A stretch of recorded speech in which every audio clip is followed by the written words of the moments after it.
Я хотел бы рассказать о нашем общем друге, о листке бумаги. Мы все его любим, мы все на него пишем. Я его ненавижу. Я не поэт и не пишу стихи, лишь на бумаге мысли излагаю. Порой они у лириков плохие, мне шли стихи не стоит полагать. Порой бывает слова не хватает, и трудно чувства выразить свои, когда листок бумаги помогает порядок мыслей привести мои.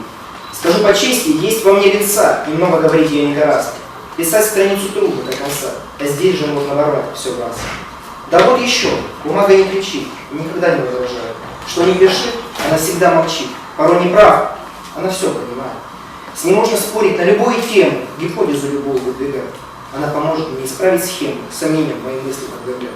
Все делает она интеллигентно, нравится ее нечистота. С нее беру примеры непременно, а душу наполняет